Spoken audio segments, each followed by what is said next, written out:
Let's see this question बच्चों, what it is saying.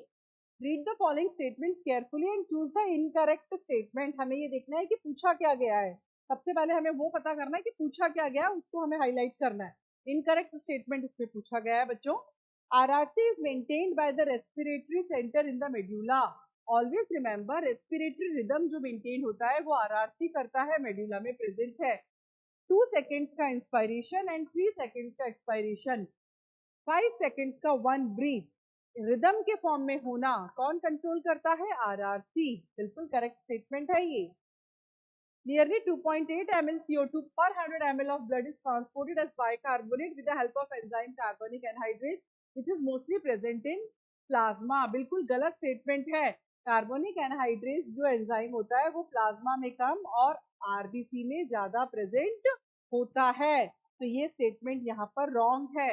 और हमेशा याद रखिए बाइकार्बोनेट के फॉर्म में हमेशा 70% कार्बन डाइऑक्साइड का ट्रांसपोर्ट होता है. बाइकार्बोनेट के फॉर्म में HCO3 माइनस के फॉर्म में कितना percent? 70% of CO2 get transported. This is like this. तो ये स्टेटमेंट रॉन्ग है.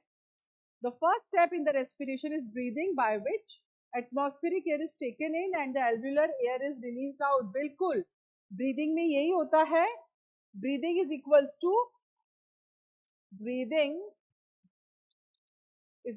टू इंस्पायरेशन प्लस एक्सपायरेशन और inhalation plus exhalation. So it is like this. It is true. Exchange of O2 and CO2 at the alveolar site and tissue occurs by diffusion always. हमेशा याद रखिए alveolar site पर और tissue site पर O2 और CO2 का diffusion जो होता है वो हमेशा exchange of gases के लिए responsible है.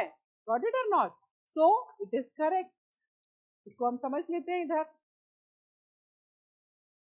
ये alveolar site है, ये टिश्यू साइट है, यहाँ पर ये पल्मोनरी कैपिलरीज हैं, यहाँ पर ये सिस्टमिक कैपिलरीज हैं. अब कैसे समझेंगे? O2 का जाना, सॉरी CO2 का बाहर निकलना और इधर से O2 का अंदर जाना डिफ्यूजन से होता है. और यहाँ O2 का आना एंड CO2 का जाना भी डिफ्यूजन से होता है. क्यों? क्योंकि यहाँ पार्शियल प्रेशर ऑफ ऑक्सीजन कम है, यहाँ ज्यादा है, तो ऑक्सीजन मूव करेगी from high to low. CO2 जाएगा फ्रॉम हाई टू लो. तो it takes place through diffusion. And similarly ये टिश्यू साइट पर भी ऑक्सीजन सिस्टमिक कैपिलरीज से जाएगी टिश्यूज में और कार्बन डाइऑक्साइड टिश्यूज से जाएगा सिस्टमिक कैपिलरीज में. तो this is tissue site and this is alveolar site. Is like this, and it is taking place through diffusion. Movement of particles or molecules from their high amount region to their low amount region. Alveoli में O2 ज्यादा है तो O2 blood में आ रहा है.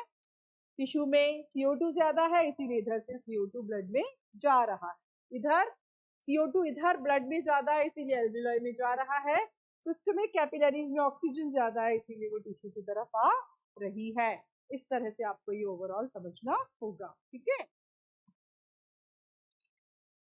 तो इसके अंदर हमें क्या टिक करना है? रॉन्ग स्टेटमेंट हमें टिक करना है. तो हम इसको टिक करेंगे, किसको? सेकंड वाले ऑप्शन को हम टिक कर देंगे. ये एक इनकरेक्ट स्टेटमेंट है. Got it?